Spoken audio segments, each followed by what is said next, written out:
গুরুতর বিষয় এবং আমার মনে হয় বর্তমান সরকারের একটা নার্ভাসনেস সাথে কাজ করছে যে শেখ হাসিনা বলেছেন উনি ফেরত আসবেন, উনি আসলে যদি একটা কিওটিক একটা তৈরি হয়, কিওটিক সিচুয়েশন বা একটা মেহ্যাম হয় বা একটা অ্যানার্কি তৈরি হয়, তাহলে 141 অনুচ্ছেদের সি প্যারাগ্রাফ অনুসারে প্রেসিডেন্ট কিন্তু ইচ্ছা করলে একটি আপনার এমার্জেন্সি ডিক্লেয়ার করতে পারে এবং এই এমার্জেন্সি ডিক্লেয়ার করলে আপনার তখন বর্তমান সরকার কিন্তু ভেঙে যাবে। সো এই আশঙ্কা, আমার মনে হয় এই আশঙ্কা একটা আছে বা ছিল বর্তমান সরকারের, যার কারণে বর্তমান প্রেসিডেন্টের এই আপনার এই পদত্যাগটা আপনার জরুরি হয়ে গেছে।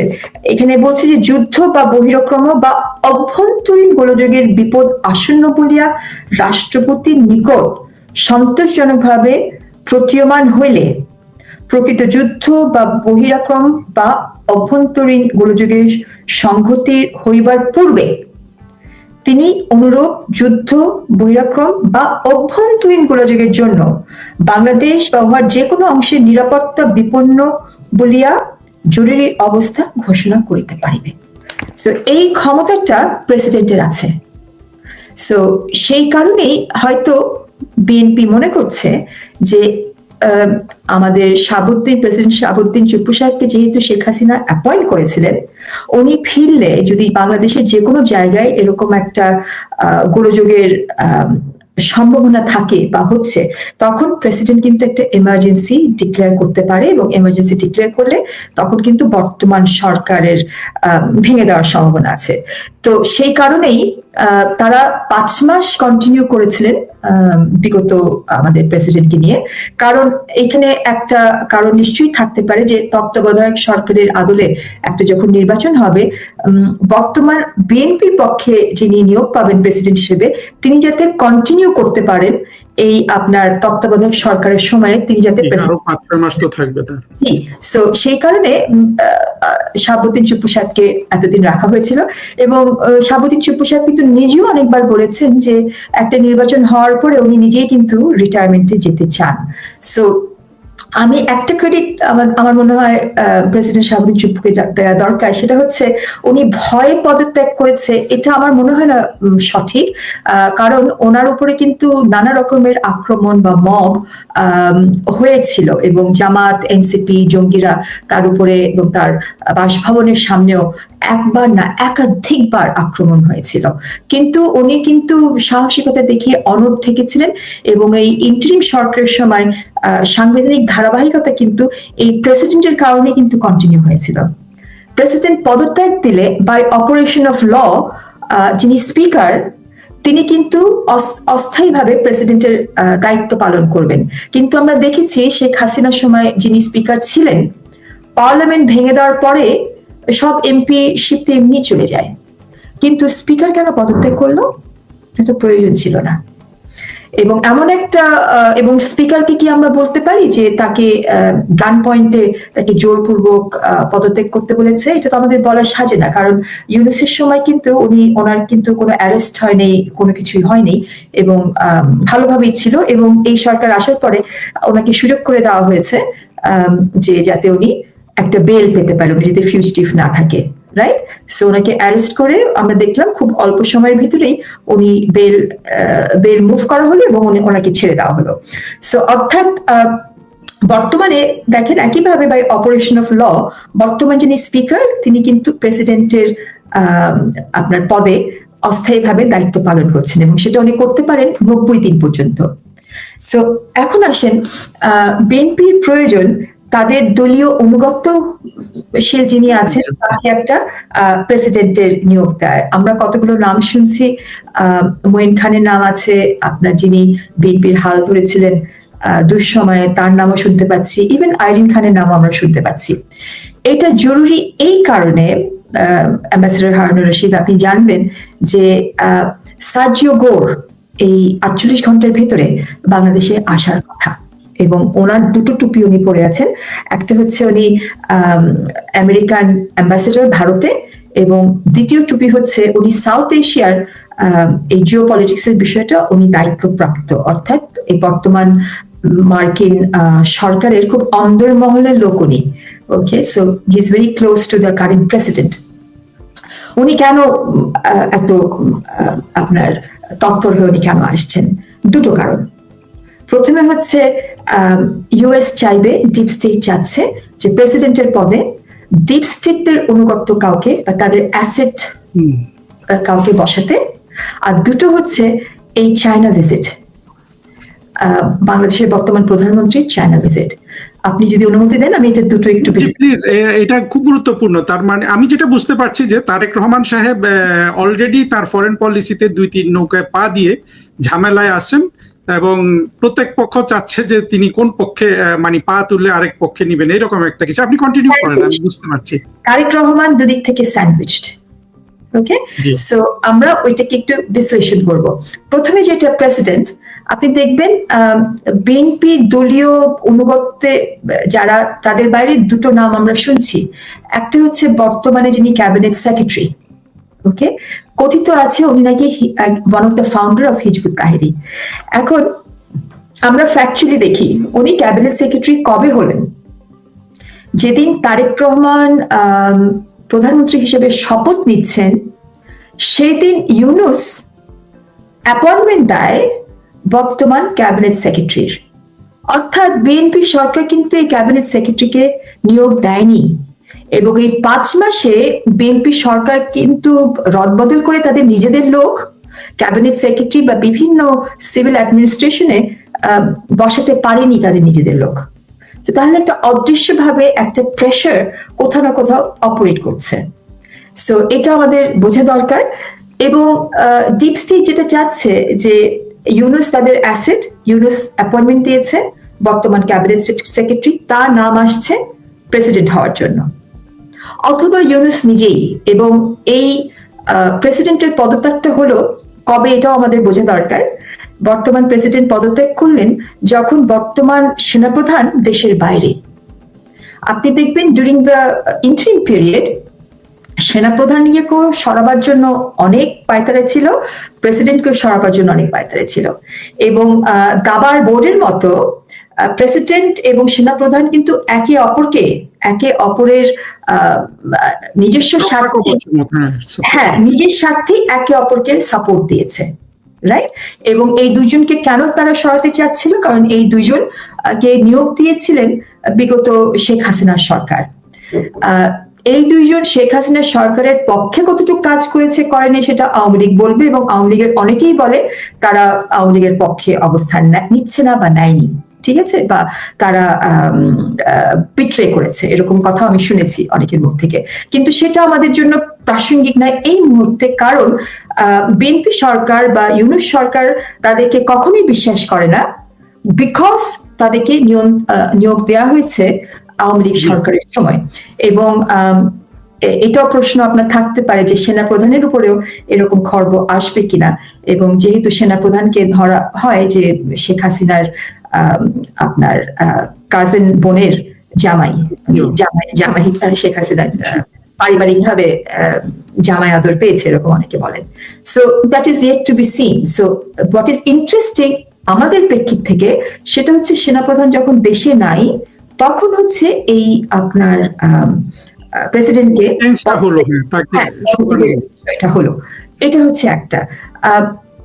2 নম্বর যেটা বলছিলাম যে আপনার এই ইউনূসকে, সার্জিও গোর ইউনূসের কেস আপনার প্লিড করতে বাংলাদেশে আসছে। তো সেই জন্য এই 141 সি সংবিধানে যে অনুচ্ছেদটা বললাম যে প্রেসিডেন্টের ক্ষমতা আছে কোনো একটা আপনার অভ্যন্তরীণ বা বহিরাগত বা ইভেন ইকোনমিক রাউন্ডেও যদি কোনো আপনার একটা গোলযোগ তৈরি হয় তাহলে এমার্জেন্সি ডিক্লেয়ার করা। এখন তারেক জিয়ার জন্য যেটা চ্যালেঞ্জ, যে ফুটন্ত কড়াই থেকে সে জ্বলন্ত আগুনে লাফ দেবে কিনা। তো যেই কারণে শাহাবুদ্দিন চুপ্পুকে রিমুভ করা হলো, যেই আশঙ্কাতে বা যেই নার্ভাসনেস এর কারণে বা যেই ভয়ের কারণে যে শেখ হাসিনা আসলে যদি কোনো গোলযোগ হয় দেশের যে কোনো জায়গায়, তাহলে হয়তো চুপ্পু বর্তমান সরকারকে ভেঙে দিয়ে একটা এমার্জেন্সি ডিক্লেয়ার করতে পারে। সো একইভাবে বিএনপির বাইরে বা ইউনূস সাহেব আসলে এটা করাটা তো আরো ডেঞ্জারাস তারেক জিয়ার জন্য। সো সেই কারণে তারেক জিয়া খুব আপনার জোরালো ভাবে ওনার দরকার যে দলীয় অনুগত্য যাদের আছে, এবং সেখানে আমরা বললাম যে ভেটারেন বিএনপি নেতা যারা আছে, যারা রিজনেবল, যাদেরকে গ্রহণযোগ্য, সেরকম কয়েকটা নাম এসছে। এবং সেখানে যাওয়ার আগে আমার আরেকটা প্রশ্ন আছে প্রাসঙ্গিক। আপনার তো মনে আছে আমরা শুনছিলাম যে লন্ডনে তারেক রহমান আর ইউনূস একটা ডিল করেছিল যেখানে ইউনূসকে প্রেসিডেন্ট বানানো হবে। সেটা যদি সত্য হয় তাহলে তো অলরেডি তারেক রহমান সাহেব সেই ডিল রাখেননি, অর্থাৎ ডিপ স্টেট। জি, ইউ কারেক্ট, আমরা এরকম শুনেছিলাম। এবং তারেক রহমানের সাথে তখন ইউনূসের যে গোপন বৈঠক হয় সেখানে ওনারা দুইজন ছাড়া আর কেউ ছিলেন না। So we don't know what is gone on. তবে আমরা যেটা আন্দাজ করি যে সেই ডিলটা হয়তো ছিল যে নির্বাচন তখনই দেবে যখন ইউনূস সাহেব প্রেসিডেন্ট হবে, এবং এটাও শোনা যায় উনি কখনই নির্বাচন দিতেন না যদি আপনার হাং পার্লামেন্ট বা আপনার দলীয় সরকার করার একটা আপনার পরিস্থিতি উদ্ভাবন হওয়ার সম্ভাবনাই ছিল। সো বিএনপি যে 2/3 মেজরিটি পাবে এটা ডিপ স্টেটের হিসাবে মোটেও ছিল না। তারা মনে করেছিল যে জুলাই এই অভ্যুত্থান করার পরে মেটিকুলাস প্ল্যানিং এর মাধ্যমে যারা করেছে তারা ওভারওয়েলমিং মেজরিটি সাপোর্ট পাবে এনসিপি এবং জামাত। সেটা হয়নি। এবং আরেকটা যেটা হিসাবে ছিল না সেটা হচ্ছে আওয়ামী লীগের মেজরিটি ভোটার, যদিও শেখ হাসিনা বলেছিল প্রত্যাখ্যান করতে, ভোট না দেওয়ার জন্য, কিন্তু সাধারণ ভোটাররা তাদের রাজনৈতিক প্রজ্ঞা প্রয়োগ করে তারা ভেবেছে যে আমরা যদি এখন ধানের শীষে ভোট না দেই, জামাত বা অ্যান্টি মুক্তিযুদ্ধ, অ্যান্টি বাংলাদেশ ফোর্স চলে আসবে। সেই কারণে বিএনপিকে বা ধানের শীষে তারা ভোট দিয়েছে, এবং এই কারণে ওভারওয়েলমিং মেজরিটি, 2/3 মেজরিটি, 213 বা 212 সিটের উপরে বিএনপি পেয়েছে, যেটা প্রত্যাশিত না। সো ডিপ স্টেটের এই আপনার হিসাবে তারেক জিয়া তো প্রধানমন্ত্রী হওয়ার কথা না। So they are going back to the old plan, যে প্রেসিডেন্ট হবে ইউনূস, এবং এই প্রেশারটাই দেওয়ার জন্য সার্জিও গোর বাংলাদেশে আসছে। এবং আপনার যে দ্বিতীয় প্রশ্নটা যেটা আপনি অলরেডি ইঙ্গিত দিয়েছেন, তারেক জিয়া স্যান্ডউইচড হয়ে আছে কিনা দুটো পাওয়ারের ভিতরে। এবং আপনি দেখেন যে পররাষ্ট্রমন্ত্রী খলিলও কিন্তু বিএনপির কেউ না।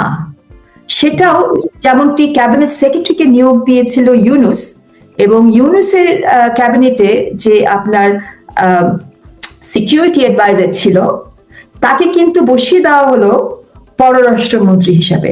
সো অর্থাৎ বিএনপির ক্যাবিনেটের উপরে একটা অদৃশ্য পাওয়ার বা ক্ষমতা বা ইনফ্লুয়েন্স কাজ করছে ডিপ স্টেটের। তারা কিন্তু এই দুটো কাজ অলরেডি করে ফেলেছে। এবং এই ফরেন মিনিস্টার তিনি কিন্তু তারেককে ডোবাবে কিনা বা কতটুকু ডোবাবে, বা এটা বিএনপি স্বার্থ আদর্শে পারফর্ম করছে কিনা, এটা বিএনপির উচ্চ মহলে এটা তাদের সলা পরামর্শ করা দরকার।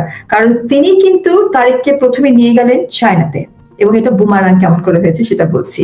চায়নাতে কেন নিয়ে গেল?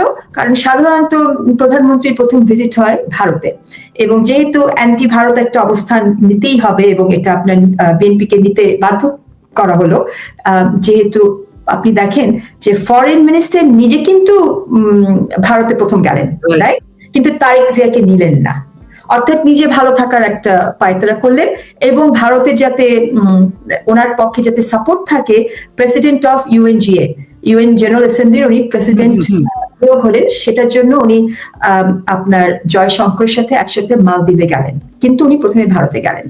সো কিন্তু তারেক জিয়াকে বিরত রাখলেন যাতে তারেক ভারতে না যায়। প্রথম ট্রিপ করলো চায়নায়, রাইট?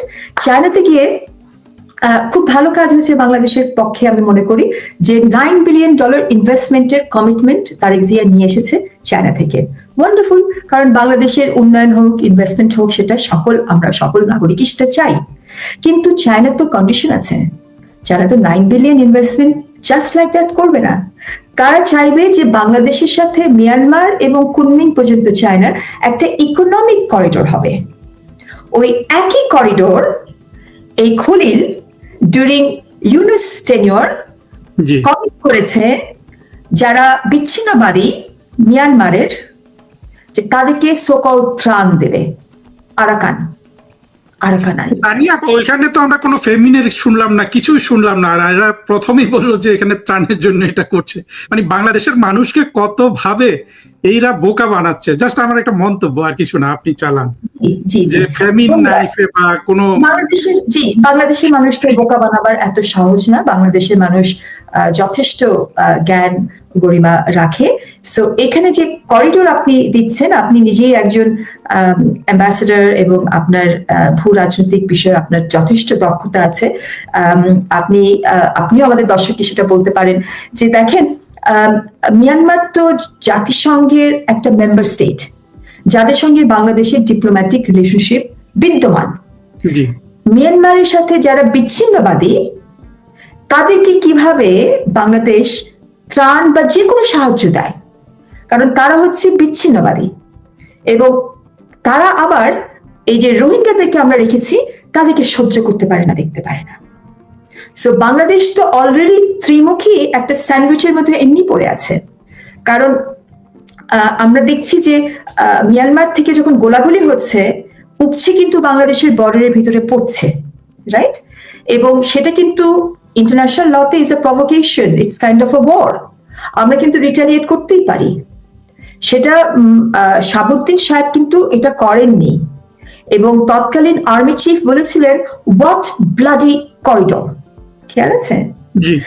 হ্যাঁ, তো এটা তখন খলিলের সাথে প্রেসিডেন্ট এবং আর্মি চিফের একটা কিন্তু টানাপোড়েনে পড়া হয়ে গেছিল। তারা কিন্তু বিপরীত অবস্থান নিয়েছিল। তখন আমরা শুনেছিলাম যে আর্মি চিফকে বদলে দেওয়া হবে, প্রেসিডেন্টকে বদলে দেওয়া হবে, এবং প্রেসিডেন্ট এবং আর্মি চিফ একে অপরকে সাপোর্ট দিয়ে গিয়েছেন নিজেদের স্বার্থের জন্য, কারণ একজন গেলে আরেকজনও পড়ে যাবে। এবং প্রেসিডেন্ট ছিল একমাত্র ব্যক্তি যে সাংবিধানিক ধারাবাহিকতা কন্টিনিউ হয়েছে বিকজ অফ হিজ অফিস। ওকে, তো এখন আসেন এই করিডোর আপনার মিয়ানমারের এই আরাকান যারা বিচ্ছিন্নবাদী, তাদেরকে এই করিডোর দিয়ে আমরা জানি ত্রাণ যাচ্ছে না, আমরা জানি যে এখানে অস্ত্রশস্ত্র যাচ্ছে। অর্থাৎ আমরা বিচ্ছিন্নবাদী যারা, রাষ্ট্র যারা ভেঙে ফেলতে চায়, তাদেরকে বাংলাদেশ প্রকাশ্যে সাহায্য করছে অস্ত্র দিয়ে। এবং এখানে মহড়া চলছে বাংলাদেশ আর্মি এবং ইউএস আর্মির একসাথে, এরকম আমরা অনেক রিলও দেখেছি, এবং আনঅফিশিয়ালি এই কাজটা হচ্ছে। এবং আমাদের army chief had to succumb, reluctantly or willingly আমরা সেটা জানি না, যদি উনি বললেন what bloody corridor, despite and in spite that utterance, nonetheless Bangladesh army got embroiled in that. অর্থাৎ আমাদের সার্বভৌমত্বটা কতটুকু আমরা দাসত্বে পরিণত হয়েছি এই ডিপ স্টেট আমেরিকার কাছে during Yunus tenure, who is deemed to be an asset of US deep state. হ্যাঁ, সো এবং একই সাথে কয়েকদিন আগে ইলেকশনের পরে ক্ষমতা হস্তান্তর করার ঠিক আগে দিয়ে ইউনুস আরেকটা নন ডিসক্লোজার এগ্রিমেন্ট সই করলো মার্কিনীদের সাথে। এই ইন্টারিম সরকার বাই ডেফিনিশন এরা হচ্ছে ইন্টারিমের বৈধতা নিয়ে আমি অনেক প্রোগ্রাম করেছি, আদৌ বৈধ কি বৈধ না। তারপরে যদি আমরা দেখি, ইন্টারিম মানে হচ্ছে আপনার দৈনন্দিন কাজ তারা চালাবে, তাদের কোনো মেজর পলিসি ডিসিশন নেওয়ার কোনো ম্যান্ডেট নাই। সো এখানে মার্কিনীদের সঙ্গে এরকম নন ডিসক্লোজার এগ্রিমেন্ট, যেটা আমাদের সেন্ট মার্টিন থেকে শুরু করে আমাদের পচা গম কিনতে হবে, আর আপনার এই আপনার হ্যাম বা আপনার বেসড আমাদের মিট প্রোডাক্ট, যেগুলো অলরেডি সায়েন্টিস্টরা বলছে এগুলো স্বাস্থ্যের জন্য খুব ক্ষতিকর, এই ধরনের প্রোডাক্ট আমাদের আপনার শুকরের গোশত থেকে শুরু করে এগুলো নিতেই হবে আমাদেরকে। It is not disclosed. এই ম্যান্ডেট ইউনেস কোথায় পেল? কারণ বাংলাদেশের জনগণ যারা সকল ক্ষমতার মালিক, যেটা আমাদের স্বাধীনতার ঘোষণাপত্রে আছে এবং পরে সংবিধানের 7 অনুচ্ছেদে এটা প্রতিফলিত, সেখানে জনগণের একটা জিনিস কি একটু না জানিয়ে সেটা তো ইউনূসের কোনো ম্যান্ডেট ছিল না। জি বলুন। ওই জিনিসটা যে আমরা এর আগেও অতীতে অনেকবার দেখেছি যে এই সব ইউরোপ আমেরিকার বিজ্ঞানীরা আপনার দরিদ্র দেশগুলোতে এসব জিনিস পরীক্ষা করে, যেটা এখন যে জেনেটিক্যালি মডিফাইড ফুডের কথা বলছো, দেখা গেল আজকে থেকে 20 বছর পরে হয়তো এগুলো বের হবে যে বাংলাদেশের উপর একটা পরীক্ষা চালানোর জন্য হয়তো এরা এই ব্যবস্থাটা ইউনূসের মাধ্যমে করে দিয়েছে। যেই গম আমেরিকা দুনিয়াতে কমোডিটি প্রাইস এবং এই এগ্রিকালচার কমোডিটি ইন পার্টিকুলার তারা বঙ্গোপসাগরে ফেলে দেয়। কেন ফেলে দেয়? কারণ আপনার এই প্রাইসটাকে ওভার প্রোডাকশন, তারা ওভার প্রোডাকশন বলে। আমি এটাকে প্রকৃতির প্রেক্ষিত থেকে, এটা কখনোই ওভার প্রোডাকশন না। প্রকৃতি ফসল ফলাচ্ছে, প্রকৃতি এই পৃথিবীর মানুষকে খাওয়াবার জন্য এটা মানে খাদ্যশস্য তৈরি করছে প্রকৃতি, তো এটা ওভার প্রোডাকশন না। কিন্তু ইউএস মনে করে ইট ইজ ওভার প্রোডাকশন এবং এই কমোডিটি মার্কেটে গমের আপনার দাম উপরে রাখার জন্য তারা বঙ্গোপসাগরে প্রতি বছর যে গম ফেলে দেয়, যেটা পচা গম বা যেটার কোনো যত্ন হয় না, সেই গম এখন ফেলে দেওয়ার জিনিসটা বাংলাদেশের মানুষকে গেলানো হবে। সো এটা তো আমাদের মর্যাদার বিষয়। বাংলাদেশের জন্মই হয়েছিল মানবিক মর্যাদা। আমরা এখানে গোলামি করার জন্য তো আমাদের জন্ম হয়নি। সো এই বাংলাদেশের পক্ষে ইউনূস যেই চুক্তি সই করলো সেটা বাংলাদেশের মানুষ জানবে না কেন? So it is void ab initio. এটা তো আইনি কোনো ভিত্তি নাই। এটা কেউ যদি পিআইএল করে আদালতে নিয়ে যায়, আমার মনে হয় এটা নন ডিসক্লোজার এগ্রিমেন্ট হতে পারে না, কোনো সিক্রেট এগ্রিমেন্ট হতে পারে না, which is meant to be foreign on behalf of the people of Bangladesh. The people of Bangladesh have a right to know. So on that ground this should be একেবারে আপনার এটাকে নাল and void করা সম্ভব। Anyway, ওখান থেকে যদি আমরা বর্তমানে ফিরে আসি, আমার একটা প্রশ্ন প্রাসঙ্গিক চলে এসে, আপনি যেহেতু গোলামির কথাই বললেন, একটা জিনিস খেয়াল করেছেন, আমরা কিন্তু সারা জীবন মানে একেবারে 50 বছর শুনে আসি যে শেখ হাসিনা এবং বঙ্গবন্ধু কিংবা আপনার পিতা বা যারা আওয়ামী লীগ, এরা বাংলাদেশকে ভারতের কাছে বিক্রি করে ফেলেছে বা ভারতের কাছে গোলামি করছি।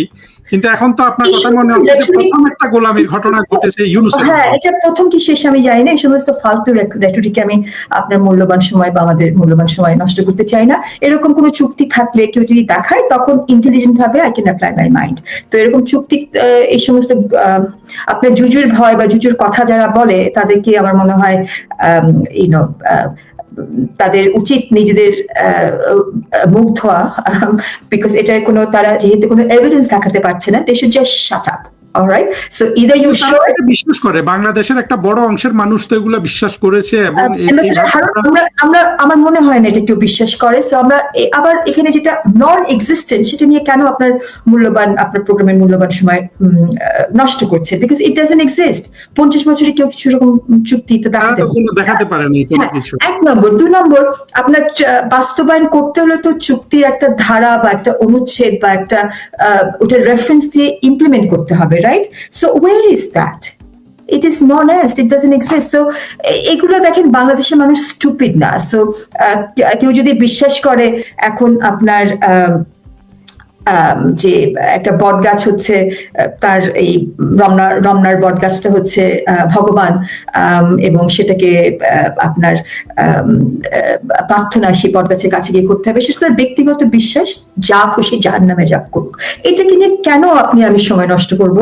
সো আমরা যেটা নিয়ে কথা বলছি, ইট ইজ ট্যাঞ্জেবল, এটা ধরা যায়, ছোঁয়া যায়, এটা আমরা দেখেছি, এবং এটা নন ডিসক্লোজার হতে পারে না, এবং এইটা হচ্ছে গোলামি চুক্তি। So be rest assured, we have to address something যেটা এক্সিস্ট করে, যেটা আমাদের চোখের সামনে হচ্ছে। এবং এই সেন্ট মার্টিনে যে বাংলাদেশিদেরকে যেতে দেওয়া হলো না, এটাও চ্যালেঞ্জ করার দরকার। কারণ বাংলাদেশের যে কোনো স্থানে যে কোনো নাগরিক যে কোনো সময় there are liberty to enter and leave. এটা বাংলাদেশের নাগরিককে একটা বিশেষ জায়গা থেকে। তাহলে কি আপনি এটাই বলতে চাচ্ছেন যে বাংলাদেশে একটাই গোলামির চুক্তি হয়েছে, যেটা ইউনূস করেছে? আমার চোখের সামনে তো আমি এই চুক্তিটা প্রতীয়মান, দৃশ্যমান, এবং এটা সামনে আছে।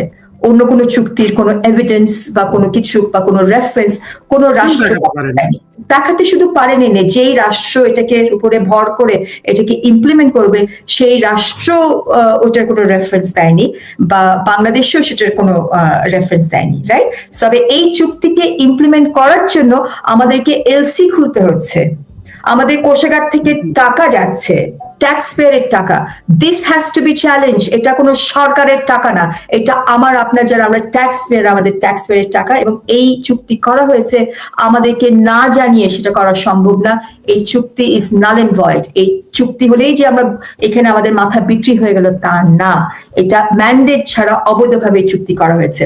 এখন ambassador Harun, I want to come back to the relevant point. সেটা হচ্ছে যে আমাদের এই চায়নার সঙ্গে যে ডিলটা হলো, প্রথমে তো আমরা বললাম যে দুটো কারণে সার্জিও গোর আসছেন। একটা হচ্ছে ইউনুসকে মাথার উপরে চাপানো, আবার যারা সেই বাংলাদেশের বিরুদ্ধে, বাংলাদেশের স্বার্থের বিরুদ্ধে অবস্থান নিয়েছেন গোলামি চুক্তি করে, এবং বাংলাদেশের সংবিধান ফেলে দেওয়ার জন্য যে গোলামি চুক্তি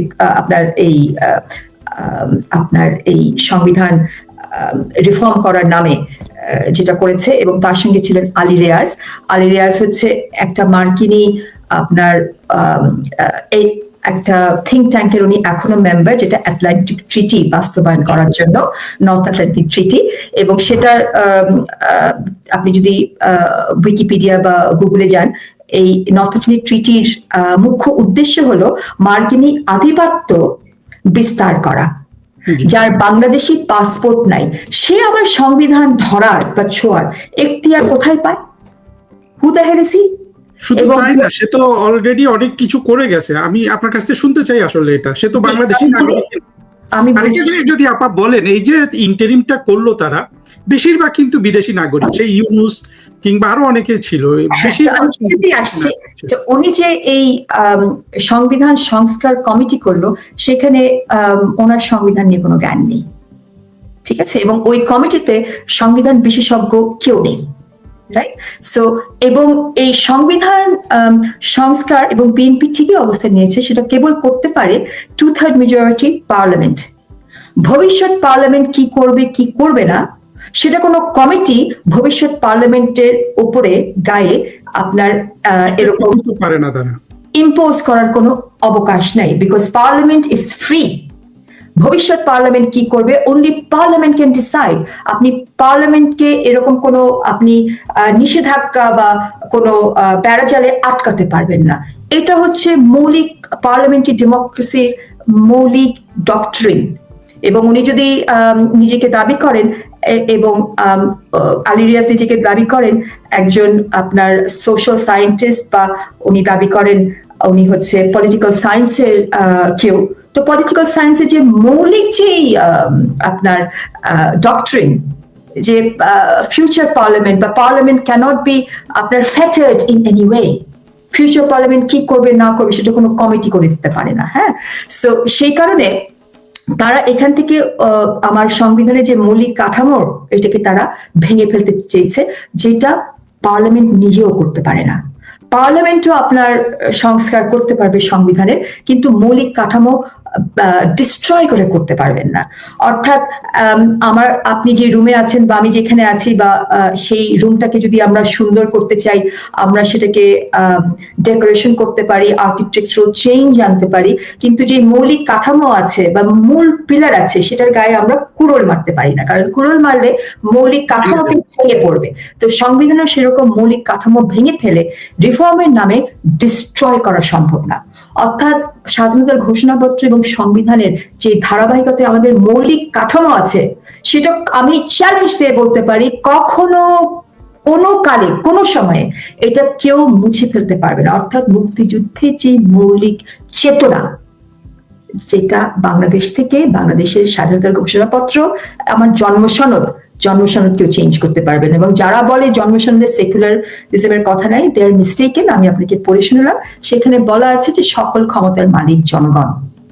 হ্যাঁ, সেই ম্যান্ডেটেই যারা নির্বাচিত প্রতিনিধি ছিল, তারা নিজেদেরকে রূপান্তরিত করলো একটা কনস্টিটিউয়েন্ট অ্যাসেম্বলিতে, রাইট? সো আমরা এই কথাগুলো বললাম অ্যাজ এ প্রিলিউড, কিন্তু যে জায়গাটা আমরা আসতে চাচ্ছি সেটা হচ্ছে চায়নার সাথে যে ডিলটা তারেক জিয়া করে আসলেন। সো দুটো কারণে আমরা বলছি সার্জিও গোর বাংলাদেশে আসছে। একটা হচ্ছে প্রেসিডেন্টের নিয়োগ যাতে ইউনুসকে দেওয়া হয়, অথবা ইউনুসের প্রতিনিধি, যেটা ইউনুস হ্যাঁ তারেক জিয়া যেদিন শপথ নেয় তাকে আপনার ক্যাবিনেট সেক্রেটারি হিসেবে নিয়োগ দেওয়া হয়। দুজনের একজনও বিএনপির কেউ না, এবং আমরা ফরেন মিনিস্টারের কথা বলছি, he also doesn't belong to BNP. They are all deep স্টেটের স্বার্থ কায়েম করছে।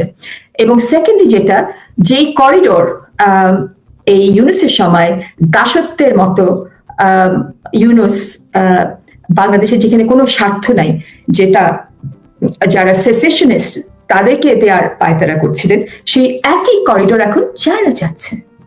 চায়না কি বলছে যে 9 বিলিয়ন আমি ইনভেস্ট করব, এবং তারেক জিয়া সেখানে এই অঙ্গীকারবদ্ধ হয়েছেন। এবং চায়না বলছে ইনভেস্টমেন্ট করতে গেলে আমাদের তো মিয়ানমার থেকে শুরু করে বাংলাদেশ, মিয়ানমার, কুনমিং পর্যন্ত আমাদের ইকোনমিক করিডোর লাগবে, এবং যেটা যৌক্তিক, যেটাতে বাংলাদেশের স্বার্থ আছে। এবং এই ইকোনমিক করিডোর হলে আদান প্রদান হবে, যাওয়া আসা হবে, আমাদের কানেক্টিভিটি বেড়ে যাবে, পিপল টু পিপল কন্ট্যাক্ট বাড়বে, সেটা বাংলাদেশের জন্য শ্রেয়। এবং সেটাই আমার ধারণা দেশপ্রেমিক যে কোনো মানুষ এটাকেই সাপোর্ট করবে। তো টু দ্যাট এক্সটেন্ট আমি মনে করি তারেক জিয়াও এটাকেই সাপোর্ট করবে, এবং সেটাই উনি করে এসছেন। এখন এই একই করিডোর ওদের মাথায় বাজ পড়েছে, ওরা আসছে চায়নার সাথে তুমি যাবে না, এই আমাদেরকে এই করিডোর দাও। এবং এই করিডোরে বাংলাদেশের কি লাভ? বিচ্ছিন্নবাদীদেরকে বাংলাদেশ কেন সাপোর্ট করবে? যেহেতু বাংলাদেশের এখনো মিয়ানমার সরকার, সেটা মিলিটারি হোক কি মিলিটারি সরকার না হোক, আমাদের তো ডিপ্লোম্যাটিক রিলেশনশিপ আছে। আমরা তো ডিপ্লোম্যাটিক রিলেশনশিপ ছেদ করিনি মিয়ানমারের সাথে। তাহলে মিয়ানমারকে যারা ছিন্ন বিচ্ছিন্ন করতে চায়, মিয়ানমারকে যারা ভেঙে ফেলতে চায়, এই বিচ্ছিন্নবাদীদেরকে বাংলাদেশ কেন সাপোর্ট করবে? ত্রাণও তো দিতে পারে না, বিচ্ছিন্নবাদীদেরকে কেন ত্রাণ দিবে? এবং বিচ্ছিন্নবাদীদের সাথে আবার রোহিঙ্গাদেরকে, যাদেরকে আমরা দেশে রেখেছি, তাদের সঙ্গে তারা রোহিঙ্গাদেরকে জীবনেও ফেরত নেবে না, তারা রোহিঙ্গাদেরকে দেখতে পারে না। তো বাংলাদেশ তো একটা ত্রিমুখী স্ববিরোধী অবস্থানে, এই আপনার ডিপ স্টেটের কারণে এখানে আমরা ঢুকে গেছি, ইউনুসের কারণে একটা দাসত্বের আমরা বর্বর একটা অবস্থানে চলে গেছি। অথচ এদিকে যদি আমরা একটা ইকোনমিক করিডোর হয় চায়নার সাথে মিয়ানমারের ভেতর দিয়ে, যে ডিলটা তারেক রহমান করে এসছেন, সেটা বাংলাদেশের জন্য শ্রেয়, বাংলাদেশের মানুষের জন্য শ্রেয়। এখানে ইকোনমিক উন্নয়ন হবে। এবং এই নিয়ে গিয়েছিলেন এই যে পররাষ্ট্রমন্ত্রী, উনি মনে করেছেন আমি তারেককে এখানে নিয়ে গেলাম, ভারতের সঙ্গে তার সম্পর্ক খুব খারাপ হয়ে যাবে।